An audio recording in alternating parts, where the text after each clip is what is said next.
우리가 하나님을 기쁘시게 하면 하나님도 우리를 기쁘게 하십니다. 그 주제를 가지고 시리즈로 지금까지 여러분에게 말씀을 드렸는데, 오늘은 여러분들에게 야곱의 믿음에 대해서 말씀을 드리도록 하겠습니다. 야곱의 믿음, 히브리서 11장은 믿음장이라고 그랬죠. 다시 말하면 믿음 사용 설명서입니다. 내 몸 사용 설명서도 있죠. 여러분이 전자기기를 사면 전자기기 사용 설명서가 있습니다. 그 사용 설명서 안 보고 무조건 이렇게 기계를 작동하면은 그 오류가 날 수가 있고 고장이 날 수가 있죠. 그 사용 설명서를 읽은 다음에 전자기기를 작동을 하면 훨씬 더 편리하게 할 수가 있고, 여러분이 폰마다 업데이트가 될 때가 있는데, 폰마다 업데이트가 될 때 그 업데이트 되는 내용들이 있습니다. 그걸 읽어보고 여러분이 사용을 하시면 훨씬 더 여러분이 가지고 있는 전자기기 또 핸드폰도 유용하게 사용할 수가 있습니다. 믿음도 마찬가지입니다. 믿음 사용 설명서를 잘 들어보고 그대로 하면 여러분이 히브리서 11장의 믿음장에 나와 있는 사람들처럼 여러분도 믿음의 사람으로 살아갈 수가 있는 것입니다. 오늘 말씀은 누구를 소개하냐면 야곱을 소개하고 있어요. 야곱이라는 사람이 누굽니까? 우리가 창세기 읽다 보면은 야곱이 누군지 알잖아요. 야곱. 여러분이 성경을 잘 알려면은 성경에 나오는 단어, 또 인물, 어휘, 이것을 잘 이해하면 성경을 많이 할 수가 있습니다. 어떤 집에 신방을 갔습니다. 그래서 신방을 가가지고 성도님께 이 어려움고 힘들 때는 욥기라는 책을 꼭 읽어보세요. 그랬더니 그 성도님 하시는 말씀이, 어디 가면 그 책 살 수 있어요? 그러더라고요. 예. 뭐라고 대답했겠습니까? 어디 가면 살 수 있어요? 교보문고 가면 있나요? 예. 믿음도 마찬가지입니다. 믿음도 우리가 어떻게 사용하느냐에 따라서 여러분이 믿음이 달라지는 거예요. 오늘은 야곱에 대해서 여러분에게 말씀을 드리겠습니다. 야곱은 딱 한 줄 기록됐죠? 야곱의 생애가 한 줄로 기록됐어요. 우리 인생도 한 줄 인생으로 끝납니다. 사실은 어떻게 끝나느냐, 한번 야곱과 비교를 해보시기 바랍니다. 첫째로 야곱은 믿음으로 죽었습니다. 그러니까 우리 믿음으로 살아가는 게 뭐냐면 믿음으로 죽는 거예요. 죽는 것도 믿음으로 죽는 겁니다. 믿음으로. 모든 사람은 다 죽죠. 죽은 뒤에는 하나님의 심판이 있습니다. 그 심판을 피할 수가 있고 하나님이 계신 영원한 왕국에 들어갈 수 있는 사람들은 정말 큰 복을 받은 사람들입니다. 이 세상에 모든 사람이 죽습니다. 믿는 사람도 죽고요, 믿지 않는 사람도 다 죽습니다. 불신자도 죽어요. 그렇다면 그 죽는 모습이 어떻겠습니까? 죽는 모습, 믿지 않는 사람은 그냥 죽는 겁니다. 그냥 죽는 거예요. 그러나 믿는 사람은 어떻게 죽어야 합니까? 야곱의 신앙을 통해서 우리가 배워야 할 것은, 우리는 이 죽음을 통해서 그 죽음이 믿음으로 죽었다라고 나타낼 수가 있어야 된다는 겁니다. 믿음으로 죽었다는 말은 무슨 말일까요? 신앙의 간증이 된다는 말입니다. 죽음을 통해서도 간증을 나타낼 수가 있어요. 믿음으로 죽는다는 것은 신앙의 간증이 될 수 있어야 한다는 말입니다. 어떻게 그럴 수 있단 말입니까? 우리는 그것을 오늘 본문 야곱을 통해서 하나님께서 주시는 메시지를 받아야 됩니다. 야곱이라는 인물은 참 약점도 많고 실수도 많았던 사람이에요. 그런데 그는 그 많은 실수와 실패와 난관을 극복한 인물입니다. 그것을 뛰어넘어서 그는 하나님의 약속의 사람이라는 사실을 입증했고, 오늘 마침내 한 줄 인생, 야곱은 믿음으로 하면서 믿음으로 죽었고 믿음으로 축복을 했고 믿음으로 경배를 했다라는 말씀을 주시고 있습니다. 그의 이름이 야곱입니다마는 창세기에 보면은 그의 이름이 계명이 되죠. 계명. 이스라엘로 계명을 했습니다. 그 계명은 하나님께서 그렇게 불러주신 거예요. 너는 이제 야곱이라 하지 말고 이스라엘이라 하라. 그는 점차로 성숙된 모습을 나타냈습니다. 옛 성품과 새 성품의 갈등을 이겨냈고 그의 인격에 조용되는 하나님의 영광스러운 형상을 나타냈습니다. 그는 정말로 수단 방법을 가리지 않고 성공만 하면 된다는 사람이었어요. 수단 방법을 가리지 않고. 그는 이기적이었던 사람입니다.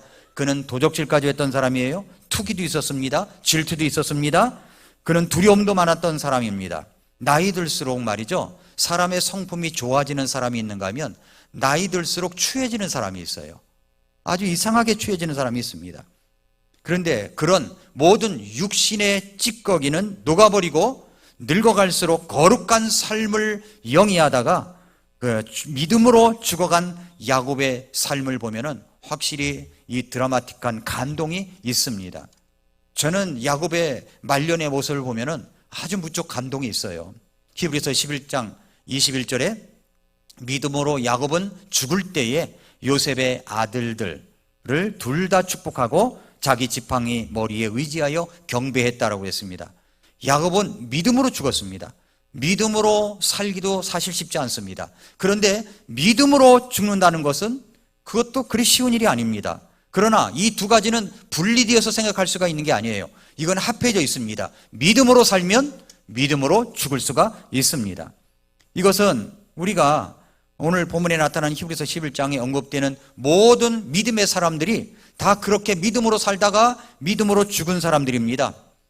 레오나르도 다빈치가 이런 얘기를 했습니다. 잘 보낸 하루가 편안한 잠을 우리에게 주듯이 잘 보낸 인생이 편안한 안식의 죽음을 선물한다 그랬습니다.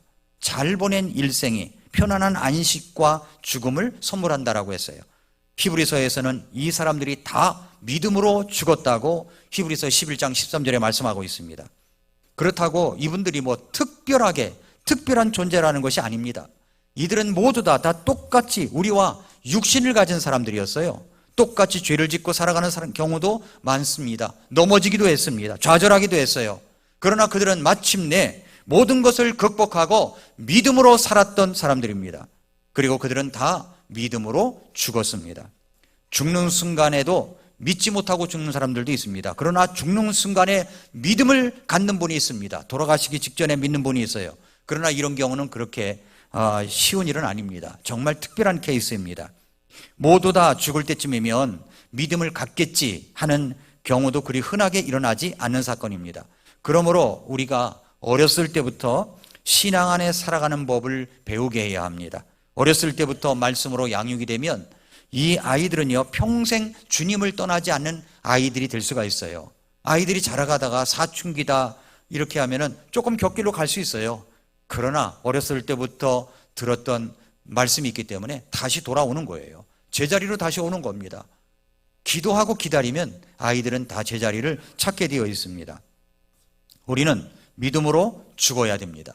이 말은 신앙의 간증을 남기고 죽어야 된다는 말이죠. 믿음으로 죽을 수 있는 것은 믿음으로 살면 됩니다. 두 번째, 이 야곱은요, 믿음으로 축복을 했습니다. 다시 말해서 그는 사람의 뜻을 버리고 하나님의 뜻을 따르는 신앙을 가졌습니다. 히브리서 11장 21절에 믿음으로 야곱은 죽을 때에 요셉의 아들들을 둘 다 축복했다 그랬죠. 축복했다. 야곱은 죽을 때 요셉의 아들들을 축복했다고 말씀합니다. 이 말씀의 배경은 창세기 48장이에요. 48장을 한번 열어보세요. 48장. 야곱은 그의 자손, 그러니까 요셉의 아들들을 축복합니다. 근데 여기서 에브라임과 므낫세가 나오죠. 에브라임과 므낫세와 에브라임이 나옵니다. 여러분, 누가 형일까요? 에브라임일까요? 므낫세일까요? 므낫세일까요? 에브라임일까요? 잘 헷갈리시죠? 네, 잘 헷갈려요. 그래서 그거를 쉽게 외우는 방법은 뭐냐면 가나다 손으로 하면 됩니다. 가나다 손. 누가 형이라고요? 므낫세. 그 다음에 차자는 에브라임. 그렇습니다. 그래요. 그런데 야곱이 이 요셉의 두 아들을 축복하는 장면이 나옵니다. 그런데 48장 1절부터 한번 보세요. 이 일들 뒤에 어떤 이가 요셉에게 고하기를 보라, 네 아버지가 병들었다 하므로 그가 자기의 두 아들 곧 므낫세와 에브라임을 데려가니 어떤 이가 야곱에게 고하여 이르되 보소서 당신의 아들 요셉이 당신에게 왔나이다 하매 이스라엘이 힘을 내어 침상에 앉으니라. 야곱이 요셉에게 이르되 하나님 곧 전능자께서 가나안 땅 루스에서 내게 나타나 내게 복을 주시며 내게 이르시기를 보라, 내가 너를 다산하게 하고 번성하게 하여 너로부터 수많은 백성을 만들 것이며 네 뒤를 이을 네 씨에게 이 땅을 주어 영존하는 소유가 되게 하리라 하셨느니라. 내가 이집트에 있는 네게로 오기 전에 이집트 땅에서 네게 태어난 네 두 아들 에브라임과 므낫세는 이제 내 것이니라. 루벤과 시므온처럼 그들이 내 것이니라 라고 이야기를 했습니다. 자, 축복을 하는데 뭐라고 합니까? 여기 요셉은 누구와 누구를 데리고 왔다고 그랬어요? 므낫세와 에브라임을 데려왔다고 그랬죠. 그런데 야곱은 어떻게 이야기를 하고 있습니까? 네 두 아들 에브라임과 므낫세라고 이야기를 하잖아요. 에브라임과 므낫세는 내 것이니라 라고 이야기를 합니다. 축복을 하는데 두 아들을 얘기하는데 순서가 바뀌었어요. 순서가. 이것은 의도적으로 순서를 바꾼 겁니다. 의도적으로. 이것은 야곱이 믿음으로 그렇게 한 거예요. 믿음으로. 이것은 하나님의 역사였습니다. 하나님은 므낫세가 아닌 에브라임을 통하여 장자를 계승하며 그를 통하여 하나님의 뜻을 이루기를 원하셨습니다. 그러므로 하나님은 야곱의 자손들을 축복할 때 에브라임을 먼저 언급하고 므낫세를 나중에 언급하도록 하셨습니다. 야곱은 자기 여러 아들들이 있는데 그 중에서 누구를 제일 사랑했습니까? 요셉이죠. 자기 사랑하는 여인 라헬을 통하여 낳은 자식이기 때문에 그렇죠. 그러므로 야곱이 그 모든 것을 요셉에게 다 주고 싶어 했던 것이 바로 요셉이었습니다. 사랑스러운 아들이었어요. 요셉의 두 아들이니까 손자니까 얼마나 더 축복을 하고 싶었겠습니까? 이제 요셉이 아버지 야곱, 족장 야곱의 축복을 받기 위하여 두 아들을 데리고 왔는데 이제 야곱이 임종에 가까웠습니다. 부모가 죽기 전에요, 자식이 그의 자식들을 데리고 와서 참 돌아가시는 분 부모님에게 축복 기도를 받는 것은 정말 아름답다고 생각이 들어요. 아름답지 않습니까? 그래서 여러분 돌아가실 때 자손들 다 모아놓고 기도를 다 한 다음에 나는 이제 가노라 하고 가시면 되는 거예요. 멋있죠? 그렇게 기도하시면 돼요. 그렇게 죽을 때 힘있게 죽어야죠. 힘있게 죽어요. 힘없이 죽는 게 아니라. 야곱은 보니까 여기 힘이 없는 것 같아. 일어날 기운도 없어가지고 지팡이 의지해가지고 겨우겨우 일어났으니까 말이죠. 아무튼 그렇게 축복을 하고 떠납니다. 마지막 모습이에요. 그런데 이때 야곱의 눈이 어두웠답니다. 48장 10절에 보니까 그런데 이스라엘은 연로하여 눈이 어두워서 볼 수 없더라 라고 했습니다. 야곱의 이름이 이제 야곱이라 불리지 않고 이스라엘로 불려지죠. 이스라엘로 불려져요. 제가 이렇게 말씀 듣는 태도를 보니까 우리 신우가 말씀을 너무 잘 듣는 것 같아요. 수양회를 갔다 오더니 변했습니다. 제가 보니까 이렇게 잘 듣는 성도가 앞에 있으면요, 이게 말씀을 듣는 힘이 말씀을 전하는 힘이 생겨요. 제가 재미난 얘기 하나 드릴까요? 우리 교회에 비바포포 인도했던 그 선교사님이 한 분 계셨죠? 기억나십니까? 김민구 선교사님. 네. 그분이 이제 어느 날 저에게 전화가 왔어요. 근데 잘 아니까 이분이 중국에 선교사로 가 있었다가 코로나 때문에 못 들어가고 중국의 대안학교에 교감까지 했던 분입니다. 젊어요. 젊지만 40세 이상인데. 근데 이분이 어느 날 전화가 와가지고 제 미라클 모닝을 들은 거예요. 세례와 침례가 다르다. 그러니까 전화가 왔어요. 목사님, 저도 침례를 받아야 될까요? 놀랍죠? 그러며 성경적입니다. 근데 그 두 아이가 있는데 의정부 양주 쪽에 이제 가서 있게 됐대. 근데 이제 일반 학교는 이제 다니기가 좀 어렵고 힘들어서, 왜냐면 적응하기가 힘들어서 이제 중국에 있다가 왔으니까. 그래가지고 이제 그 근처에 있는 대안학교를 찾은 거예요. 국제학교가 있었습니다. 인터내셔널 스쿨이 있었어요. 근데 거기에 임마누엘 침례교회에서 하는 거예요. 호프만 선교사님이라고 계신데 그 교회를 나가게 된 거예요.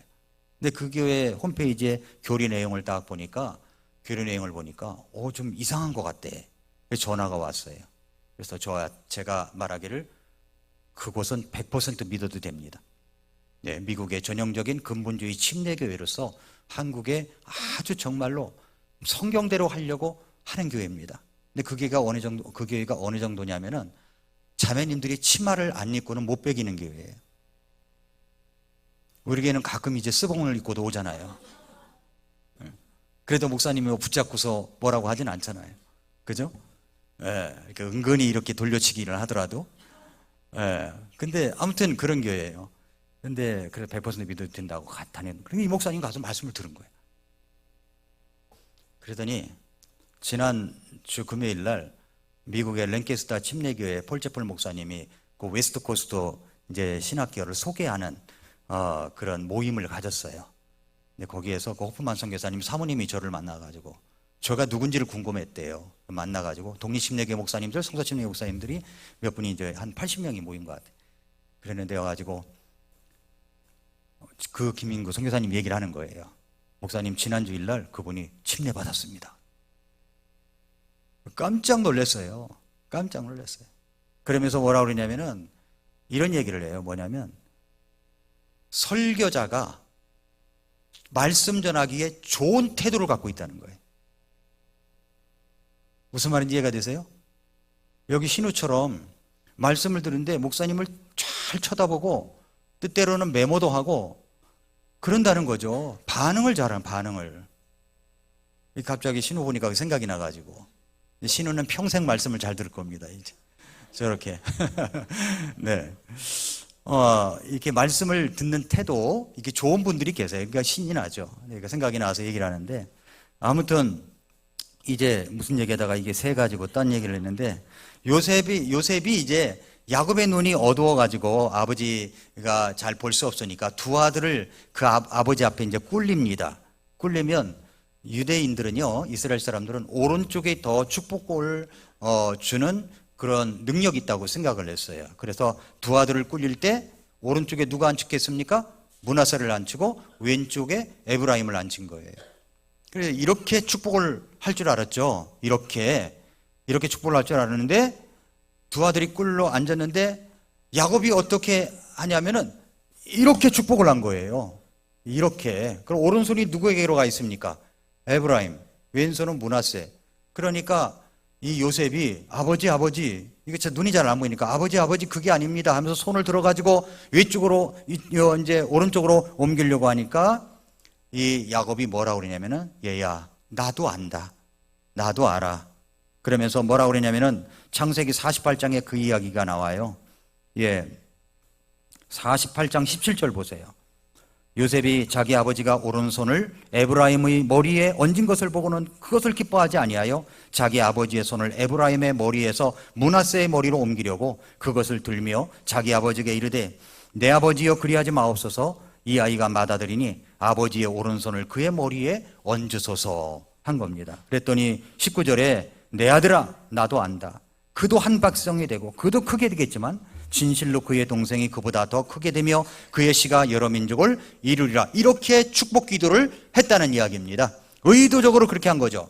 이것은 바로 하나님의 역사하심 속에서 그렇게 한 겁니다. 내 뜻이 아니라 믿음으로 축복했다는 말은 내 뜻이 아니라 하나님의 뜻 가운데서 축복을 했다는 말이거든요.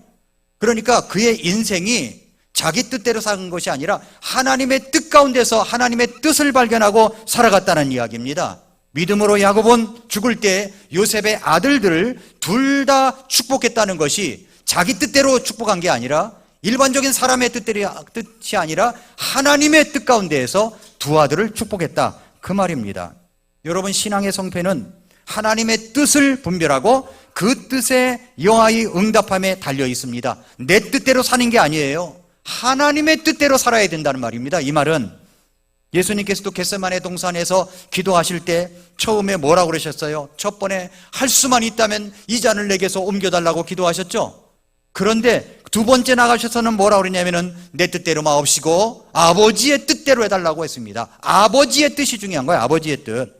어떤 설교가가 이런 얘기를 했습니다. 인간으로 우리가 가져야 할 가장 위대한 지식은 하나님을 아는 지식이고 그리고 인간으로서 우리가 남길 수 있는 가장 위대한 업적은 하나님의 뜻을 행하는 것이다. 이렇게 이야기를 했습니다.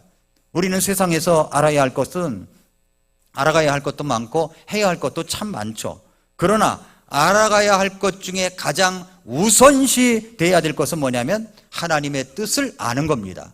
이게 하나님의 뜻인가를 알아야 돼요. 하나님의 뜻과 내 개인을 향한 하나님의 뜻을 분별할 줄 알아야 됩니다. 이 하나님의 뜻은 나를 위해서 베풀어 주시는 주님의 긍휼입니다. 이 뜻을 분별할 줄 아는 것이 인생의 성패가 달려있다는 말입니다. 우리는 하나님의 뜻과 상관없이 사업도 할 수 있어요. 우리 하나님의 뜻과 상관없이 잘 살 수도 있습니다. 하나님의 뜻과 상관없이 어떤 일이 잘 될 수도 있습니다. 명예를 남길 수도 있고 권력을 가질 수 있습니다. 그러나 우리가 하나님의 뜻을 떠나서 성취한 모든 것은 무의미합니다. 하나님께 인정받을 수가 없어요. 하나님의 뜻은 모든 사람이 구원을 받는 거죠. 그래서 여러분들이 동기부여가 돼가지고 구령을 하겠다고, 내가 이분 이렇게 전도를 하겠다고 써낸 것이 1539, 1539명이에요. 왜 그렇습니까? 하나님의 뜻대로 살아보려고 하는, 사람들을 구원시키려고 하는, 내가 어떤 사람을 통해서 구원받은 것처럼 내가 또 다른 사람을 구원시키겠다는 마음이 있어가지고 하나님의 뜻을 분별하고 써내신 것이죠. 그게 1539인 거예요. 1539명인 거예요. 그렇습니다. 여러분, 저는 우리 교회가 앞으로 다음 세대 교육과 세계 선교의 발판이 될 수 있도록 우리 교회 건물과 땅을 달라고 주님 앞에 기도하고 있습니다. 여러분도 계속 기도할 거예요. 그렇게 기도하십니까? 예. 또 이제 하나님께서 나를 축복하시면 그렇게 제가 일조를 하겠습니다. 제 앞에 와서 이야기하는 분도 계십니다. 여럿 있어요. 그분들이 정말 하나님께서 때를 주셔서 그 놀랍게 축복하도록 저도 기도하고 있습니다. 그런데 우리는, 제가 1년에 이런 이야기를 한두 번 할까 말까인데, 오늘 말씀을 드린다면 우리는 그것이 씨앗 헌금이 있어야 되는 겁니다. 사실은 씨앗 헌금, 건축 헌금이 있어야 돼요. 아무것도 없는 상태에서 무조건 달라고 하는 게 아니라 씨앗 헌금이 있어야 돼요. 그래서 우리가 다음 세대를 위해서 건축 헌금, 비전 헌금을 드리고 있습니다. 제가 여러분이 어떤 분이 하고 어떤 분이 하는지는 그건 잘 몰라요. 제가 딱 한 사람 알고 있어요. 한 사람, 저입니다. 저만 알아요. 저는 하고 있어요. 딴 사람은 누가 하는지 누가 안 하는지, 집사님 가운데서도 누가 하는지 안 하는지 전 잘 몰라요. 그 명단 확인을 하지 않습니다. 그러나 어떤 분은 하십니다. 해서 그렇게 올라가는 거죠. 그래서 여러분, 우리 교회를 위해서 하나님께서 그렇게 씨앗 헌금을 모아놓으면 하나님이 그것을 가지고 저는 오병이어의 기적을 일으켜 주신다고 믿습니다. 여러분이 마음속에 그런 마음이 계시면 기도도 하시고 그렇게 우리 교회 다음 세대를 위하여, 세계 선교를 위하여 그렇게 해주시면 대단히 감사하겠습니다. 저는 우리 교회가 그런 놀라운 모델적인 교회가 될 것이라고 믿습니다. 제가 은퇴하기 전에 이루어달라고 기도합니다. 그런데 하나님께 기도하기를, 목사님 제가 은퇴하기 직전에 하지 마시고 조금만 더 일찍 할 수 있게 해달라고 기도해요.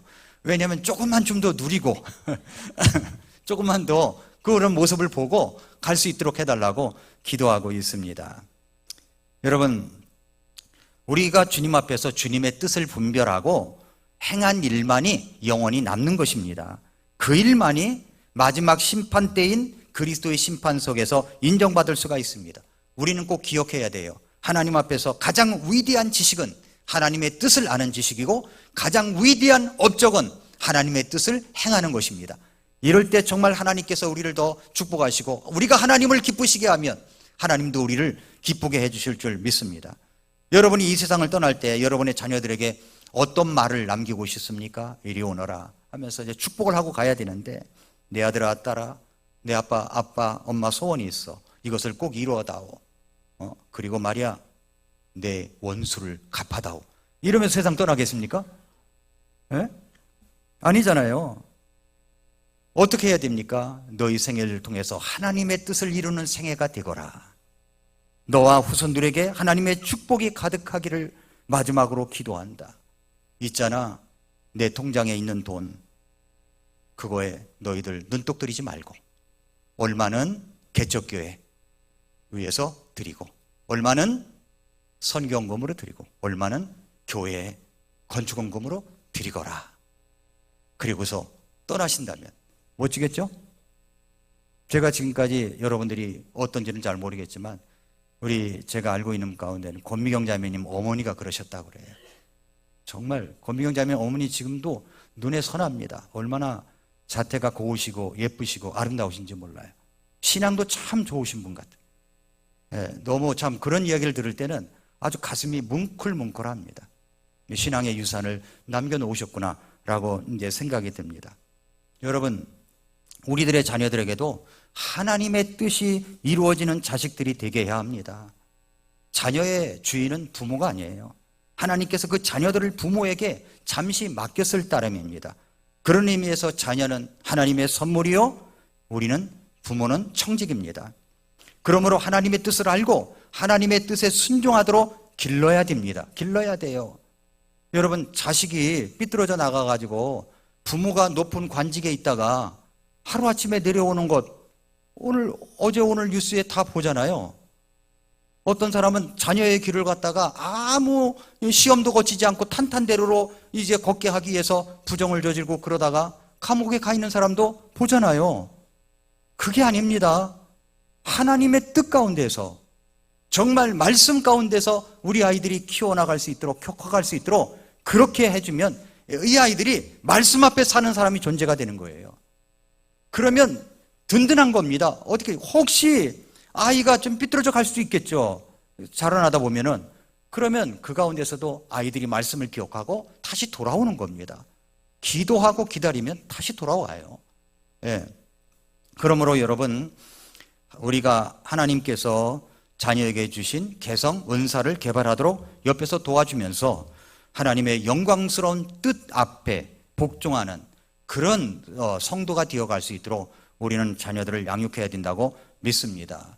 그렇습니다. 우리는 믿음으로 축복해야 되는 겁니다. 이 말은 하나님의 뜻 가운데서 우리가 살아가야 된다는 이야기입니다. 마지막 세 번째입니다. 마지막 세 번째는 믿음으로 경배하는 겁니다.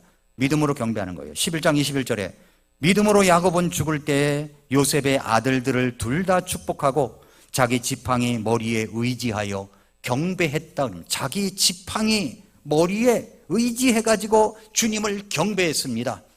그는 믿음으로 마지막 죽을 때 요셉의 아들들을 축복했습니다. 그리고 그는 자기 지팡이 머리에 의지하여 일어나가지고 하나님을 경배한 거예요. 그러면서 이렇게 이야기를 합니다. 창세기 47장을 열어보세요. 47장 27절 그리고 31절까지. 이스라엘이 이집트 땅에서 고센 지방에 거하였으며 그들이 그 안에서 소유물을 얻고 자라나서 매우 번성하였더라. 야곱이 이집트 땅에서 17년 동안 살았으므로 이에 야곱의 전체 나이가 147세더라. 이스라엘이 반드시 죽어야 할 때가 가까이 오매 그가 자기 아들 요셉을 불러 그에게 이르되 이제 내가 네 눈앞에서 은혜를 입었거든 원하건대 네 손을 내 넓적다리 밑으로 누워. 그러니까 이스라엘 그 사람들은 보면은 그 맹세를 할 때 넓적다리 밑에다 놓고 맹세를 하는가 봐요. 넓적다리 밑으로 누워 친절하게 진실하게 나를 대접하라. 원하건대 나를 이집트에 묻지 말라. 오히려 내가 내 조상들과 함께 누우리니 너는 나를 이집트에서 옮겨 그들의 묘지에 나를 묻으라 하매 요셉이 이르되 내가 아버지께서 말씀하신 대로 행하리이다 하니 이스라엘이 이르되 내게 맹세하라 하매 요셉이 그에게 맹세하니 이스라엘이 침상머리에 기대어 몸을 숙이니라 라고 얘기를 합니다. 야곱이 자기가 죽거든 이집트가 아닌 가나안 땅에서 장사해달라고 유언을 한 겁니다. 자, 그는 인생의 마지막 시기를 이집트에서 17년을 보냈죠. 어쩔 수 없이 와게 됐습니다. 흉년이 있기 때문에 하나님은 이집트의 땅에 고센 땅을 준비하셔서 이스라엘 백성들을 보호하시기 위하여 거기서 민족이 태동되는 그런 계기가 되었죠. 하나님이 이제 그 땅을 이집트에게 이제 주셨기 때문입니다. 창세기 48장 1절부터 5절에 보면은 하나님께서 가나안 땅을 주시겠다고 약속하신 것을 야곱이 상기합니다. 그리고 자손들을 번성시켜 주시겠다고 하셨습니다. 하나님은 가나안 땅을 그의 후손들에게 주시겠다고 또 약속하셨습니다. 그러므로 이 말씀이 이루어지려면 야곱의 후손들은 어디 가서 살아야 합니까? 가나안 땅이죠. 야곱은 하나님의 말씀을 들었고 간직했습니다. 그가 일시적으로 이집트에 왔지만 그의 생각과 애정은 가나안 땅에 가 있었어요. 살기는 이집트가 좋았죠. 가나안 땅은 아무런 어떤 갖추어진 것이 없었습니다. 그래도 하나님이 주신 땅이기 때문에 그 땅을 사모하고 나를 매장할 때는 꼭 가나안 땅에 가서 매장을 하거라 그렇게 유언을 남긴 것입니다. 야곱은 이 말씀을 믿었고 들었고 믿었습니다. 야곱은 이집트 땅에서 정말 많은 잘 살게 되었죠. 요셉이 있었기 때문에. 사람은 누구나 성공한 땅에서 살고 싶지 않습니까? 그러나 그는 고향 가나안에 머물기를 원했습니다. 왜 그랬을까요? 그것은 향수 이상의 뜻이 있었습니다. 하나님의 말씀을 통하여 약속한 땅이기 때문에 그가 가야 할 땅임을 알았기 때문입니다. 믿음은 들음에 의해서 오며 들음은 하나님의 말씀에 의해 오느니라 라고 했습니다. 그 가나안 땅이 그의 후손들의 땅이 된다는 아무 보장도 없었어요. 그런 때 자기를 가나안 땅에 보내줄 것을 유언하는 야곱의 메시지를 통해서 믿음은 바라는 것들의 실체여 보이지 않는 것들의 증거라고 했는데 그 말씀을 우리가 상기시켜주고 있죠. 그래서 야곱의 마지막 장면 창세기 47장 31절에 이스라엘이 이르되 내게 맹세하라 하매 요셉이 그에게 맹세하니 이스라엘이 침상머리에 기대어 몸을 숙이니라 라고 했습니다. 야곱은 하나님의 약속을 확신한 거예요. 그리고 그것을 믿은 야곱은 마지막 기운을 다하여 지팡이 머리에 의지해 가지고 하나님을 경배하면서 그리고 최후를 마쳤습니다. 여러분은 어떻게 인생을 마치기 원하십니까? 어떻게 죽을 것인지 여러분 생각해 보셨습니까? 저는 정말 우리 교회 성도님들에게 풍성한 말씀을 전하다가 때가 되면 건강하게 주님의 부르심을 받고 싶습니다. 거기에 건강하게가 들어가야 돼. 골골하다가 죽는 게 아니라 건강하게 예배당에 와서 예배를 드리고 그리고 돌아가더니 밤새 안녕 그냥 주님 부르심을 받고 그렇게 가고 싶은 마음이 있어요. 어떤 때는 그런 생각도 들어요. 주일날 겹치지 않게 해야 되겠구나 생각이 들 때도 있습니다. 그래서 여러분 우리가 가는 길이 좀 아름다워야 되지 않겠습니까? 마지막이 아름다운 사람 야곱처럼 말입니다. 야곱의 마지막은 매우 아름다웠어요. 일생을 여러분 하나님을 경배하는 것으로 마친다는 것은 엄숙하고도 정말로 아름답습니다. 우리 소목장을 하고 있는 우리 김희성 형제님이 계신 이제 송기론 목사님이 하신 곳에 가끔 이제 송기론 목사님이 SNS에 장례식 장면이나 이런 것들을 올릴 때가 있어요. 그런데 그 마지막의 모습들을 그냥 찬송하고 경배하고 찬양하면서 기뻐하면서 그렇게 마친대요. 엔딩이 그냥 어떻게 가지마 그게 아니라 잘 가라고 하면서 찬양을 부르고 고인이 부르시던 귀한 찬양을 함께 부르기도 하고 고인이 즐겨 보던 하나님의 말씀을 같이 읽기도 하고 그러면서 거기서 예배로 마치는 모습을 이야기를 하는데 참 복이 되었어요. 그런 모습들이. 여러분 우리도 그런 모습이 되어야 된다고 생각합니다. 여러분이 노년이 아름다워지기를 마지막이 아름다워지기를 기도해야 됩니다. 그러나 야곱은 젊은 날은 그렇지 못했어요. 야곱의 인생은 목적을 이루기 위해서는 수단 방법을 가리지 않았던 사람이었습니다. 그러나 그가 정말 속이고 빼앗고 그랬던 인물이었지만 모태에서부터 그랬던 인물이었지만 그 습성을 가지고 일생을 살았지만 아무런 것들이 없었습니다. 그런데 야곱이 어떻게 바뀌었을까요? 두 가지 계기가 있었어요. 하나는 야복강가에 있었습니다. 야복강가에서 갑자기 말이죠. 자객이 들어와서 자기를 치는 것처럼 아주 힘든 싸움을 벌이고 있었습니다. 근데 알고 봤더니 하나님의 사자예요. 하나님께서 그렇게 하신 거예요. 그래서 이 엉치뼈 있는 데가 부러져 가지고 말이죠. 이 엉치뼈 있는 데 부러지면은요 잘 일어서지도 못해요. 질질 끌고 다녀야지. 그런데 당신이 나를 축복하지 아니하면 내가 결코 놓지 않겠습니다. 무슨 힘이 있어요? 이거 끌어당기려면. 여기가 나갔는데 엉치뼈가 나갔는데 힘이 없죠. 그런데도 말이죠. 나 잡지 마. 왜 이렇게 힘이 세? 하면서 이렇게 잡혀준 것 같아요. 그러면서 나를 축복하지 아니하면 놓지 않겠습니다라고 하니까 너를 야곱이라 하지 말고 앞으로 이스라엘이라 하라. 그렇게 바꿔주셨잖아요. 근데 여러분 우리가 어떤 날은 하나님 말씀을 잘 듣고 정말 성령 충만하고 그리고 밤새도록 찬양하고 싶고 철학기도 하고 싶고 그럴 때도 있습니다. 그렇게 밤새도록 그렇게 하면 그 다음날 싹 정말 온전하게 변화가 되던가요? 아닙니다. 변화가 안 돼요. 야곱이 그랬어요. 야곱이. 근데 진짜 결정적인 계기가 언제냐면은 두 번째 단계가 있는데 야곱의 자녀들이 이제 이집트에 식량을 구하러 갔을 때 요셉은 이제 팔려갔고 요셉이 죽었다고 생각하고 있었을 때 이집트에 이제 식량을 구하러 갔을 때 요셉이 시므온을 볼모로 잡혀가지고 베냐민을 데리고 와라 했던 때가 있었죠.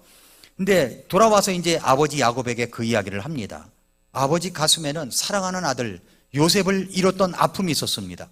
그런데 또다시 시므온이 잡혀 있고 그리고 올 때에는 베냐민을 데리고 오라고 하니까 너무나 청천벽력 같은 충격을 받았습니다. 그래서 이제 다시 식량이 떨어져 가지고 다시 식량을 구하러 가야 됩니다. 그러려면 베냐민을 데리고 가야 돼요. 이런 이야기를 야곱이 듣고 야곱은 정말 어찌할 바를 몰랐죠. 그때 야곱의 심정, 그때 야곱의 진짜 변화가 있었던 계기가 되었습니다. 그가 말한 것을 보면 알 수가 있어요. 창세기 43장 14절에 보니까 하나님 곧 적는 자께서 그 사람 앞에서 너희에게 긍휼을 베푸사 그가 너희의 다른 형제와 베냐민을 돌려보내게 하시기를 원하노라. 내가 내 자식들을 잃게 된다면 이르리로다. 다 내려놓은 거예요. 내려놓은 거예요. 다 포기했습니다. 다 내려놨습니다. 그리고 그는 하나님의 이름을 부릅니다. 하나님 곧 전능자께서, 전능자라는 말을 썼다는 것에 우리가 주의해야 돼요. 그 사람 앞에서 너희에게 긍휼을 베푸사. 이것이 야곱의 전환점입니다. 이 말씀이 야곱의 전생애가 바뀌어지는 전환점이라고 할 수 있습니다. 이렇게 말하는 야곱은 전혀 야곱답지 않은 말이었습니다. 내가 내 자식들을 잃게 되면 이르리로다. 이 말을 했어요. 옛날 같으면 뭐라고 했겠습니까? 내가 내 자식들을 잃어? 그럴 수 없어. 이렇게 했는데 내가 자식들을 잃게 되면 이르리로다. 그러면서 하는 말이 하나님 곧 전능자께서, 이 전능자라는 말이 엘로힘이거든요. 엘로힘. 그가 한 번도 지금까지 이 말을 쓴 적이 별로 없었어요. 그런데 지금 하나님께 전부 다 맡기면서 하나님 곧 전능자께서 그 사람 앞에서 너희에게 긍휼을 베푸사. 이 말도 썼던 적이 없어요. 긍휼이라는 단어가 이 야곱하고 너무나 먼 그런 한어였습니다. 그런데도 하나님 곧 전능자께서 너희에게 긍휼을 베푸셔서, 긍휼을 베푸셔서. 이건 형식적인 말이 아닙니다. 형식적인 말이 아니에요. 그렇게 전능하신 하나님이라고 부르면서 그가 변하기 시작한 것입니다. 우리가 진짜 변화가 될 때가 언제인지 아십니까? 자식 문제가 대두될 때예요. 자식 문제가. 자식이 아프면요 어찌할 바를 몰라요. 제 아내가 그래요. 제 아내가 자식이 아픈다든가 손자 손녀들이 아프다고 그러면 잠을 잘 못 자는 것 같아요. 옆에서 보면. 저는 잘 자요. 근데 저희 집사람은 잠을 잘 못 자요. 옆에서 보면 뭐 자느라고 모르겠지만 이렇게 어떻게든 깨다 보면은 이제 이렇게 못 자고 있는 거예요. 왜 그럴까요? 자식이 아프면 마음이 아픈 거예요. 잠이 안 와요. 잠이. 자식이 아프면. 여러분, 때때로 우리는 목표를 세워놓고 그것이 이루어지지 않으면 그 목적을 위해서 수단 방법을 가리지 않습니다. 이것은 전능하신 하나님을 온전히 의뢰하지 않는 모습일 수가 있습니다. 우리는 우리의 힘으로 뭔가 이루어 보려고 합니다. 그래서 전능하신 하나님을 믿지 못할 때가 많아요. 전능하신 하나님의 뜻을 믿는다면 하나님께 맡기고 안식할 수가 있는데 안식하지 못하는 거죠. 여러분은 전능하신 하나님을 믿습니까? 무에서 유를 창조하신 하나님, 그 하나님을 믿습니까? 그 하나님을 믿는다면 우리는 모든 것을 맡겨야 되는 겁니다. 맡겨야 되죠. 그리고 마음의 평안을 찾으십시오. 안식하십시오. 야곱은 하나님의 뜻을 완전히 수용하고 그분의 뜻 앞에 모든 것을 맡깁니다. 맡겨요. 이전에 비신앙적인 방법을 버렸습니다. 그리고 그는 인생의 마지막에 하나님의 뜻이 이루어지기를 간절히 원했습니다. 야곱은 자기가 고향 땅에 묻히고 하나님의 뜻은 자기의 후손들을 통하여 그 땅에 이루어질 것이라는 것을 확신이 가진 다음에 하나님을 온전히 신뢰하였던 것입니다. 자기를 인도하시고 변화시켜 주신 하나님, 자기의 인격을 다듬어 주시고 거룩한 하나님의 형상을 닮아가게 하신 그 하나님을 찬양하면서 마지막 기력을 다하여 침상에서 일어나서 자기 지팡이 머리끝을 의지하면서 하나님을 경배했습니다. 하나님을 경배했어요. 사랑하는 성도 여러분, 어떤 분은 아프실 때 교회당에 오고 싶어가지고 정말 하나님 앞에 기도했던 분들 계시지 않습니까? 우리 교회 여기 계세요. 우리 김현숙 자매님도 그러시고 노영수 자매님도 그러시고, 정말 이분들이 교회 나와서 또 찬양하고 경배하는 걸 보면 얼마나 감사한지 몰라요. 너무 감사하고 그런 마음이 있습니다. 하나님을 경배하는 이 경배의식, 지팡이 끝에 의지해서라도 하나님을 경배하겠다, 예배하겠다는 이런 마음들, 이런 것들이 우리 인생에 한 줄로 남는다면 그 인생은 성공한 인생이 되는 것입니다. 하나님께서 축복하시는 거예요.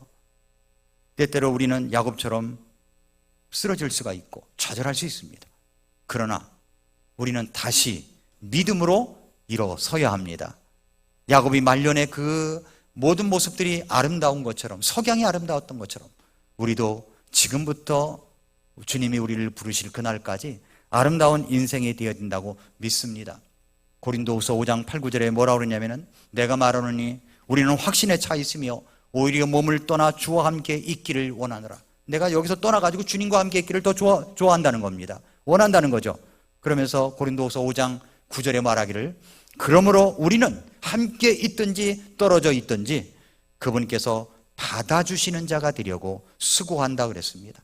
받아주시는 자, 주님께서 기뻐하시는 자가 되려고, 거하든지 떠나든지, 어디에 있든지 하나님께서 받아주시는 자, 하나님께서 기뻐하시는 자, 믿음으로 사는 자, 이런 자가 되려고 수고를 한다라고 했습니다.